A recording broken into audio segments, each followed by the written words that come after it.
নমস্কার। আজ আমি বানাবো মৌরলা মাছের ঝাল।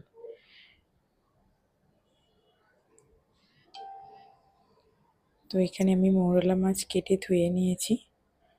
এর মধ্যে আমি নুন হলুদ মাখিয়ে ম্যারিনেট করে রেখে দেব।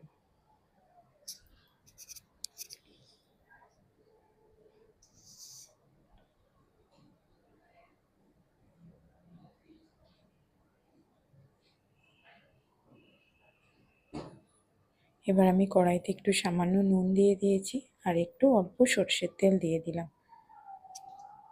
দিয়ে মৌরলা মাছগুলো খুব হালকা ফ্রাই করে নেব।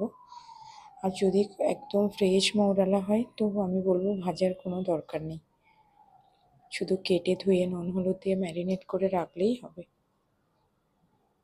আমি একটু ভেজে নিয়েছি মৌরলা মাছটা, কারণ খুব একটা ফ্রেশ মৌরলা মাছ আমি পাইনি, ওই কারণে।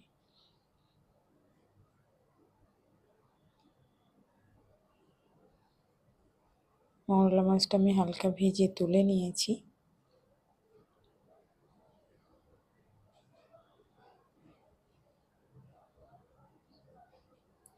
এবার কড়াইতে আমি এক চামচ মতো তেল দিয়ে দিলাম। দিয়ে আমি লম্বা করে চিড়ে ছোট ছোট করে চিড়ে রাখা আলুটা আমি একটু হালকা করে ভেজে নেব।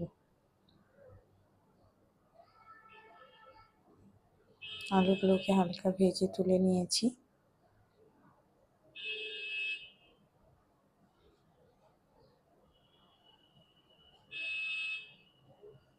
এবার আমি ওই কড়াইতে একটু জল দিয়ে দিলাম। জলটা ফোটার সময় আমি একটা গোটা টমেটো টুকরো কেটে দিয়েছি, একটা গোটা পেঁয়াজ আর 3টে চেরা কাঁচা লঙ্কা আর ভেজে রাখা আলুগুলো দিয়ে দিলাম। দিয়ে এর মধ্যে এখানে আমি কাঁচা হলুদ আর শুকনো লঙ্কা বেটে আমি দিয়ে দিয়েছি। কাঁচা হলুদ না থাকলে এমনি হলুদ গুঁড়ো দিতে পারেন।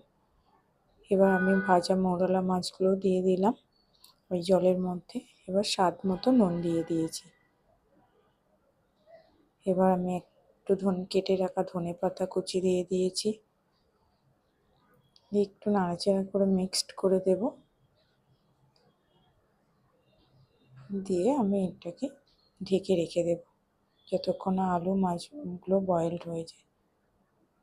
এখন আলুগুলো সেদ্ধ হয়ে গেছে, ঝোলটাও গ্রেভিটাও কালার চেঞ্জ হয়ে গেছে। এবার আমি ওতে একটু কাঁচা সর্ষের তেল দিয়েছি। দিয়ে আমি হালকা আঁচে কিছুক্ষণ ঢেকে রাখবো। রেডি হয়ে গেছে মৌরলা মাছের ঝাল।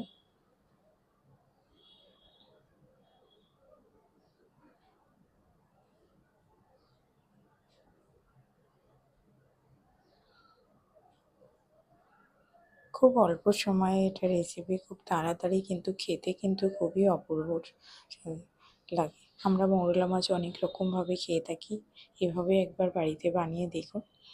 খেতে কিন্তু সত্যিই খুব অপূর্ব লাগে গরম ভাতের সাথে। আমার এই রেসিপিটা যদি ভালো লাগে তো প্লিজ পাশে থাকবে। দেখা হবে নেক্সট।